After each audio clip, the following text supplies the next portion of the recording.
હવે સમાચાર વિગતવાર। નુંદાતડ ગામે નિશાળે ભણવા આવતા 25 થી વધારે બાળકોને નદીના વહેતા પ્રવાહમાંથી પસાર થઈને આવવું પડતું હોવાથી જો સમયસર આ વિષયમાં કોઈ નહીં જાગે તો ક્યારેક ગંભીર અકસ્માત સર્જાઈ શકે છે તેવી દહેશત ખુદ ગામના સરપંચે વ્યક્ત કરી હતી। સામાન્ય બેદરકારી પણ મોતનું તાંડવ બની શકે તેવી ઘટના તાજેતરમાં રાજકોટમાં બની ચૂકી હતી। ગેમ ઝોનમાં મનોરંજન માટે ગયેલા બાળકો જીવતા ભૂંજાઈ ગયા હતા। આવો જ અત્યંત ગંભીર એક કિસ્સો અબડાસામાં સામે આવ્યો છે।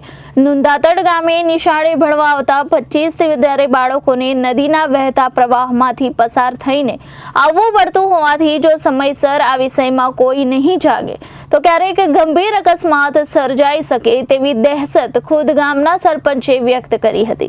એક બાજુ સરકાર મફત શિક્ષણની મોટી રજૂઆતો કરે છે, બીજી બાજુ ચોમાસા દરમિયાન વહેતા પાણીમાં નહીં પડવાની રાજ્યના આપત્તિ વ્યવસ્થાપન વિભાગ તરફથી સૂચના આપવામાં આવે છે।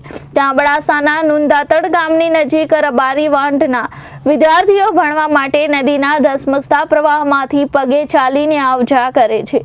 નુંદાતડથી બારવા જતા રસ્તે રબારી વાંઢ અને વાડી વિસ્તાર આવે છે। અહીં 150 જેટલી વસ્તી છે અને આ માલધારી પરિવારના વિદ્યાર્થીઓ અભ્યાસ અર્થે નુંદાતડની પ્રાથમિક શાળામાં વિશાળ કનકાવતી નદી ઓળંગીને વરસાદી પાણીમાંથી આવે છે અને સાંજે પરત પણ જાય છે। ખુદ નુંદાતડ ગામના સરપંચ અરવિંદભાઈ સંવેદનશીલ બનીને અનેક વિભાગોમાં પત્ર વ્યવહાર કર્યો છે અને આવા નાનકડા ગામનો અવાજ સાંભળે કોણ? કલેક્ટરને રજૂઆત કરતા કલેક્ટરે પણ માર્ગ અને મકાન વિભાગને સૂચના આપી હતી, પરંતુ કલેક્ટરની સૂચનાને પણ ઘોડીને પી જવામાં આવી છે। ભગવાન ન કરે આ વિદ્યાર્થીઓ પસાર થતા હોય અને ઉપરવાસમાં વરસાદ પડ્યો હોય અને નદીના પાણીનો વહેતો પ્રવાહ જો અચાનક વધી જાય તો 25 વિદ્યાર્થીઓનું જીવન પણ જોખમમાં મુકાઈ શકે છે તેવી દહેશત અરવિંદભાઈએ વ્યક્ત કરી હતી। નાના બાળકો તો નિર્દોષ છે, હસતા રમતા પાણીમાંથી પસાર થઈ જાય છે, પણ તેઓની સાથે બંને ટાઈમ કોઈ વડીલ ભાઈ બહેનો હોય જ છે। કનકાવતી ડેમ ભરાયેલો છે અને કનકાવતી નદી તરીકે ઓળખાય છે, એટલે જ અહીં જો થોડા પાણી વધી જાય તો માણસો તુરંત જ તણાઈ જાય તેવો પ્રવાહ હોય છે અને પાણીની ઊંડાઈ પણ ખૂબ હોવાથી અમે પ્રાર્થના કરીએ છીએ કે વિદ્યાર્થીઓ હેમખેમ પહોંચી જાય। તંત્ર જો અમારી વાત સાંભળે અને પાપડી કે પુલ ઊંચાઈવાળો બનાવી આપે તો શાળાથી માણસો અહીં અવરજવર કરી શકે એમ છે તેમણે જણાવ્યું હતું। વધુમાં એમ પણ જણાવ્યું હતું કે પાણી ઓસરી ગયા પછી એટલે કે ગ્રામજનો મેટલ વગેરે નાખીને અવરજવર થાય તેવી વ્યવસ્થા દર વર્ષે કરીએ છીએ, પણ અફસોસ એ વાતનો છે કે સરકારી વિભાગના કાને અમારી વાત પહોંચતી નથી। તેમણે આ મુદ્દે ધારાસભ્ય પ્રદ્યુમનસિંહ જાડેજા પાસે પણ લેખિતમાં રજૂઆત કરી હતી। नमस्कार, मेरा नाम रबारी रामजी देवा भाई है। मैं एक पशुपालक समुदाय से आता हूँ। मेरा गांव गुजरात के कच्छ जिले के अबडासा तालुका का नुंदातड़ गांव है, जहाँ पे ये नदी आई हुई है।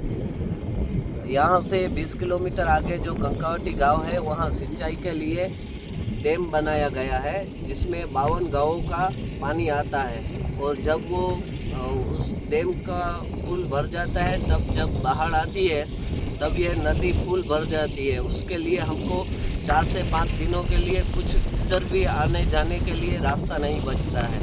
यहाँ पढ़ने के लिए बच्चे जो कनकपुर माध्यमिक और प्राथमिक शाला में जाते हैं उनके लिए भी रास्ता बंद हो जाता है और उधर से यहाँ हमारे गांव में जो 1 से 5 तक की क्लास है उसको पढ़ाने के लिए जो मास्टर आते हैं उनके लिए भी रास्ता बंद हो जाता है। और यहाँ पे अब जब ये बाढ़ आ जाती है तब अगर इमरजेंसी कोई केस बना, डिलीवरी केस हो, कोई भी हो, हार्ट पेशेंट हो और भी कोई पेशेंट हो, जब उसको लेके जाना हो तो इमरजेंसी के लिए हम कहीं ले जा सकते भी नहीं है। और आप ये देख रहे हो ये बहुत बड़ी नदी है, यहाँ पे पुल बन जाए, ऐसा कुछ बन जाए, ऐसी मेरी सरकार से रिक्वेस्ट है। धन्यवाद। નુંદાતડ ગામના જે ઉપરવાસમાં 1.5 કિલોમીટર ઉપર રબારી ગામની વસ્તી છે, ત્યાં વચમાં કનકાવતી નદી આવી છે। નદી બહુ મોટી છે, ઉપર ડેમ આવેલું છે। તો એમને છેલ્લા 60-70 વર્ષોથી ત્યાંના સ્થાનિક જે પણ છે એમની બધી માંગણી હતી સરકારશ્રી પાસે અનેક જાતોની રજૂઆત કરેલ હતી, પણ તેનો કોઈ પણ પ્રતિસાદ અત્યાર સુધી મળ્યો નથી. હું સરપંચ થયો છેલ્લા 2 વર્ષથી મેં પણ ઘણા પ્રયત્નો કરેલા છે, છતાં પણ તંત્ર આંખ આડા કાન કરી રહ્યું છે. લોકોને ઘણી મુશ્કેલી થઈ રહી છે. સગવડ કોઈ મળતી નથી. મેડિકલની જરૂરિયાત, ડિલિવરીના પ્રસૂતાના સમયમાં મહિલાઓની વેદના અને વિદ્યાર્થીઓ જે ભણવા જાય છે ત્યાંથી, તો એમને પણ નદી પાર કરી અને જવું પડે છે. ઘણી અગવડતા થાય છે. ક્યારેક કોઈ કારણ બની શકે છે. આગળ આ જ જગ્યા ઉપર એક ટ્રક તણાયેલ હતી, એના ડ્રાઈવરનું મૃત્યુ થયેલ હતું. તો તંત્ર એવું કંઈ બનશે ત્યારે જ જાગશે. માટે તંત્ર પાસે એક એવી અરજ છે કે તાત્કાલિક આ વિષયમાં રસ દાખવી અને એને પૂરું કરે. એમને પુલીઓ અથવા સારી પાપડી બનાવી મંજૂર કરે એવી અમારી માંગણી છે.